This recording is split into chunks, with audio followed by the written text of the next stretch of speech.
I never thought I would be writing this post, but recent events have left me feeling lost and betrayed. This is going to be long, so please bear with me. I need to give you the full picture to understand why I am so hurt and angry with my family. I, 28F, am the oldest of 2 children in what I once thought was a close-knit family. My brother Jerome, 25M, has always been the golden child, a role that became apparent from our earliest years.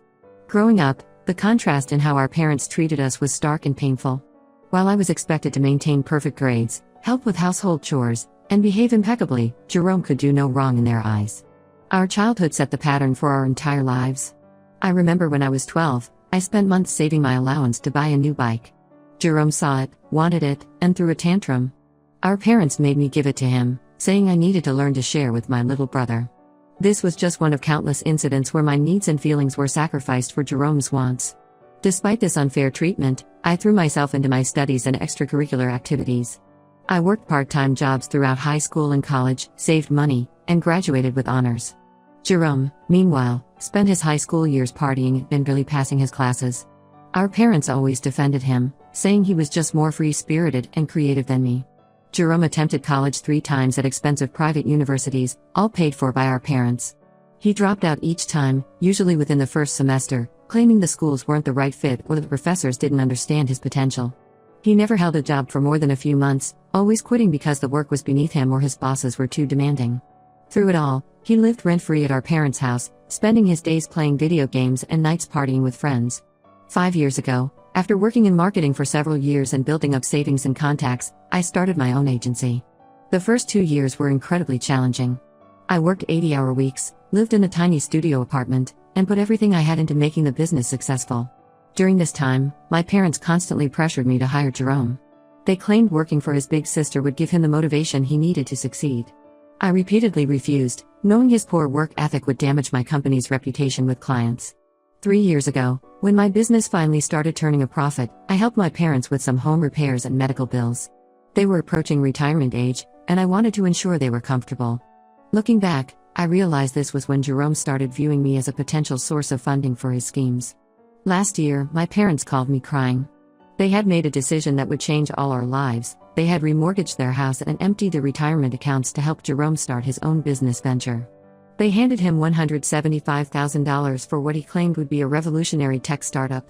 Jerome had no business plan, no experience in tech, and no idea what he was doing. I tried desperately to warn them. I even brought over a friend who works in venture capital to explain why Jerome's vague ideas weren't viable.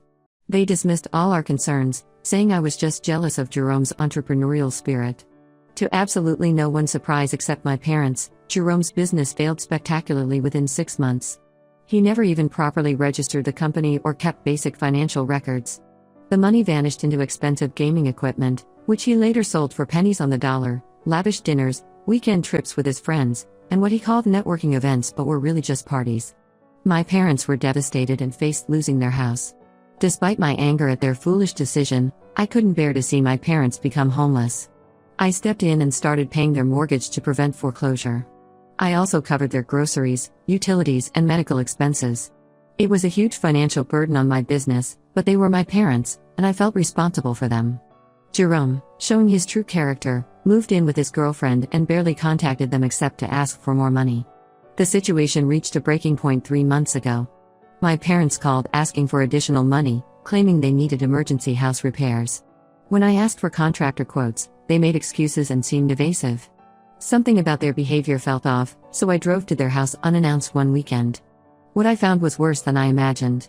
Jerome had moved back in, bringing his girlfriend and 3 of his unemployed friends. They had transformed my parents' once beautiful home into a perpetual party house. There was destruction everywhere, holes punched in walls, broken furniture, beer-stained carpets, and windows covered in sheets because the curtains had been torn down. My parents, the homeowners, were relegated to living in their small guest room while Jerome and his friends took over the main house. When I confronted my parents about the situation, they broke down and admitted they had been giving the extra money I sent them to Jerome. Apparently, he was starting another business venture and just needed some startup capital. It was the same old story, but this time with my money. I was beyond livid. I told them I would no longer support them financially if they continued enabling Jerome's destructive behavior. Their response showed me exactly where I stood in the family hierarchy. Instead of acknowledging the problem, they turned on me completely. My mom said I was just angry because Jerome was brave enough to pursue his dreams while I played it safe with my boring marketing business. She said Jerome had vision and ambition, while I was just a conformist who would never understand true entrepreneurship. My dad was even worse, calling me selfish and reminding me that family should support each other unconditionally, though apparently, this rule only applied when the support flowed toward Jerome. I gave them an ultimatum: either Jerome and his freeloading friends move out, or I stop paying their bills.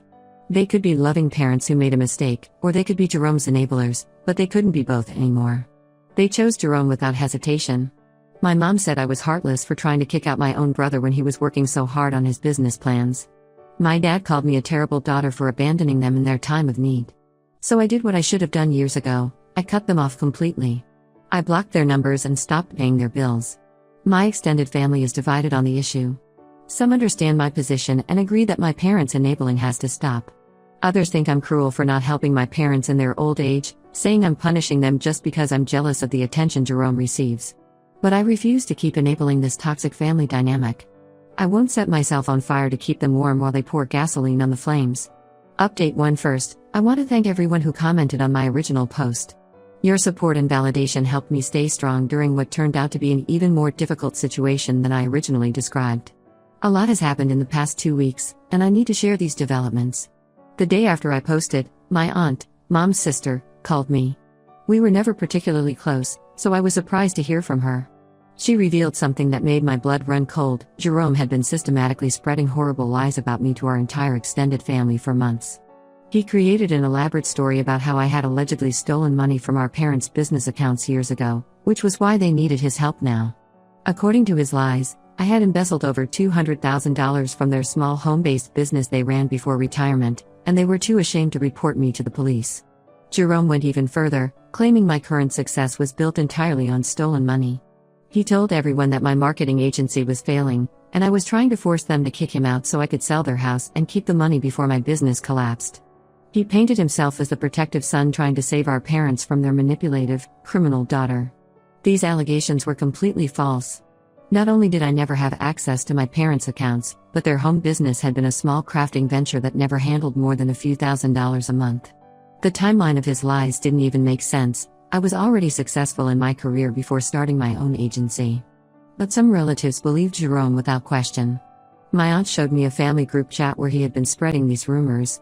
The messages from my relatives were horrifying, calling me a thief, a disgrace to the family, and saying I belonged in jail.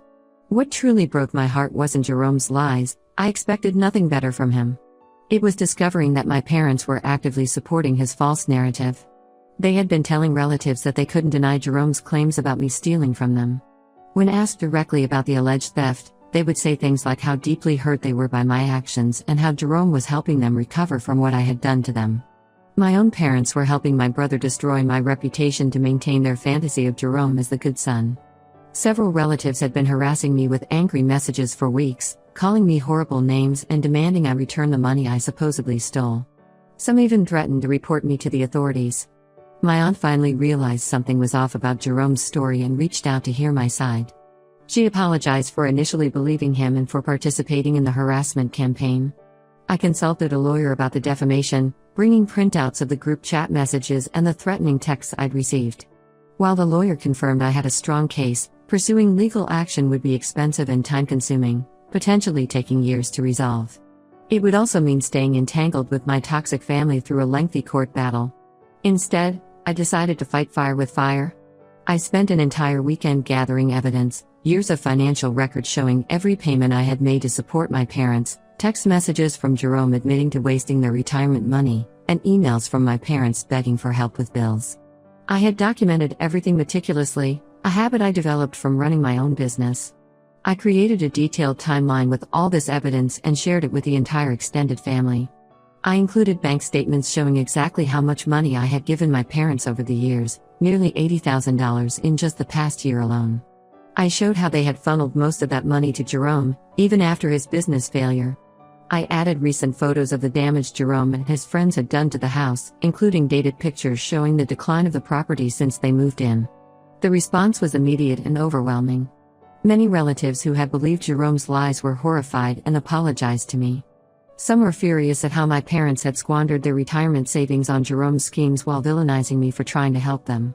My uncle, who had been one of my harshest critics, drove 6 hours to their house to confront Jerome about his lies in person. But instead of admitting defeat when faced with irrefutable evidence, my parents doubled down in the most hurtful way possible. They sent a group message to the entire family accusing me of trying to turn everyone against Jerome out of jealousy and spite. My mom said I was dead to her for betraying family secrets and trying to ruin Jerome's reputation just as he was getting his life together. My dad claimed I was destroying the family's reputation by airing our dirty laundry, and that a good daughter would have handled things privately. The worst part was their complete denial of reality. In their narrative, Jerome's failed business wasn't a failure, it was just temporarily paused. The damage to their house wasn't destruction, it was normal wear and tear from young people living their lives. The money they gave him wasn't enabling, it was investing in his future. They had an excuse for everything, always twisting reality to maintain their image of Jerome as the misunderstood genius and me as the jealous sister. I know I made the right choice in exposing the truth, but it hurts more than I can express to see how far my parents will go to defend Jerome's lies. They would rather destroy their relationship with me forever than admit Jerome is not the person they pretend he is. I've decided to maintain strict no contact with them and Jerome. Some relatives think I should forgive them since they're still my parents, but I can't trust people who would help destroy my reputation to protect their golden child. The family loyalty they demand only seems to flow in one direction, toward Jerome. Update 2. I wasn't planning to update again, but something major happened that I need to share. The situation with my family has taken several unexpected turns, and I'm still processing everything I learned. Last week, I received a frantic call from my aunt at 2 a.m. She was in tears, telling me my parents' house was being foreclosed on, and they had nowhere to go. Apparently, Jerome and his friends had disappeared weeks ago after a huge fight, leaving behind catastrophic damage to the property.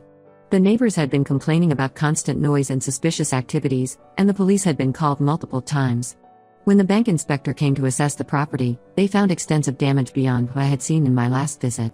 Jerome and his friends had apparently tried to set up some kind of cryptocurrency mining operation in the basement, causing dangerous electrical issues.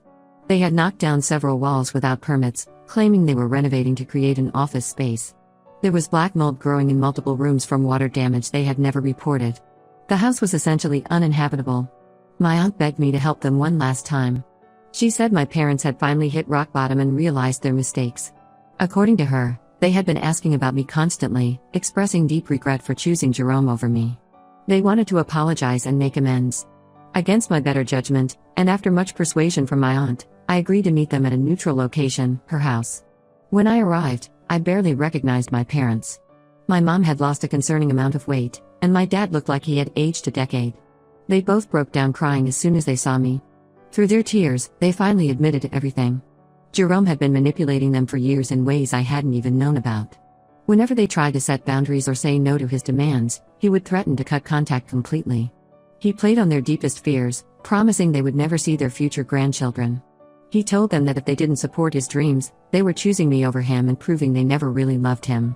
When they hesitated to give him money, he would disappear for weeks, only to return with elaborate stories about business opportunities that would make them all rich. But the biggest revelation came when my mom confessed the real reason they had always favored Jerome. The truth went back to before I could even remember. When I was a baby, their marriage was falling apart. My dad had been having an affair with a coworker and was planning to leave. They were in the process of discussing divorce when my mom discovered she was pregnant with Jerome. They saw Jerome's unexpected conception as a divine sign that they should stay together. After he was born, their marriage improved, and they credited him with saving their family. They spent the next 2 decades trying to repay that perceived debt by giving him everything he wanted, even at my expense. They convinced themselves that any sacrifice was worth it because without Jerome, our family wouldn't exist. This explanation made me feel even worse than before. They had sacrificed my childhood happiness and emotional well-being to repay Jerome for something he had no control over, something that happened before he was even born. Their guilt over almost divorcing led them to create a monster through endless enabling, and I was just collateral damage in their decades-long attempt to atone for nearly separating. Through tears, they begged me to help them avoid homelessness. They promised things would be different this time, swearing they had finally seen Jerome's true colors after he abandoned them with a ruined house and mountains of debt. They claimed they wanted to rebuild their relationship with me and would never enable him again. My mom even pulled out a handwritten letter she had been working on, listing every mistake she could remember making in my childhood and how she wanted to make amends. My dad offered to sign a legal document promising they would never give money to Jerome again if I helped them. They seemed truly desperate and remorseful. But looking at them, all I could see was every time they had chosen Jerome over me. Every time they had dismissed my feelings, enabled his destructive behavior, and helped him spread lies about me. Their current remorse felt less about recognizing their mistakes and more about having no other options left. I couldn't bring myself to trust them again, knowing it had taken complete financial ruin and abandonment by Jerome for them to finally see the truth. Final update: this will be my last update on this situation. A lot has changed in the past few months, and I want to share where things stand now. After losing their house, my parents moved in with my aunt. The bank assessed the total damage to their property at over $85,000. Between the foreclosure, their depleted retirement savings, and various loans they took out to give money to Jerome, they lost everything they spent their lives building. Several relatives stepped in to help them, offering financial support on the condition that they attend financial counseling and completely cut contact with Jerome. From what my aunt tells me, Jerome still shows up at her house occasionally, usually late at night, asking for money. He spins elaborate tales about new business opportunities or claims he's in trouble and needs help. The first few times, my parents were tempted to help him, but my aunt and uncle have been firm in enforcing boundaries. They actually installed security cameras after Jerome tried to break into their garage one night when everyone was asleep. My parents have been attending weekly financial counseling sessions with an advisor my uncle recommended. They're slowly starting to understand the extent of their enabling behavior and how it destroyed not just their own lives, but damaged our entire family. The counselor helped them create a strict budget and plan to rebuild their credit, but they'll likely never recover everything they lost to Jerome's schemes. Last month, they reached out through my aunt again. They sent a lengthy email expressing how much they miss me and detailing all the ways they now realize they hurt me throughout my life. They talked about watching old family videos and seeing clearly for the first time how they constantly pushed me aside in favor of Jerome. They said they understand why I cut contact and that they regret every time they chose him over me. They also included a formal letter of apology, taking responsibility for spreading Jerome's lies about me to the family and acknowledging how they undermined my reputation to protect him. They admitted that they only finally saw the truth when they had nothing left for him to take. The letter ended with a request to slowly rebuild our relationship, suggesting we could start with occasional emails or short phone calls. But I'm not interested in reconciliation. While I appreciate that they're finally acknowledging their mistakes, it doesn't erase the decades of damage they caused. Every time I consider giving them another chance, I remember how they supported Jerome's lies about me stealing from them. I remember how they dismissed my warnings about his behavior and accused me of jealousy. I remember how they only reached out after he had taken everything they had to give. My life has actually improved significantly since cutting contact with my family. My business is thriving, we just landed our biggest client yet, and I'm planning to open a second office. I've developed stronger relationships with friends who genuinely care about me and support my decisions. I've even started dating someone who comes from a healthy, functional family and helps me understand what normal family relationships should look like. Some relatives still pressure me to forgive my parents, saying they're old and have learned their lesson. They argue that families should stick together no matter what. But I've spent my entire life being the responsible one, cleaning up their messes while they enabled Jerome's destruction. I refuse to be drawn back into that dynamic just because they've finally run out of resources to give him. Their choices led them to this point, and now they have to live with the consequences. I genuinely hope they continue their counseling and maintain boundaries with Jerome. I hope they find peace and stability in their remaining years. But I'm done being their safety net or emotional support. Some bridges, once burned, cannot be rebuilt.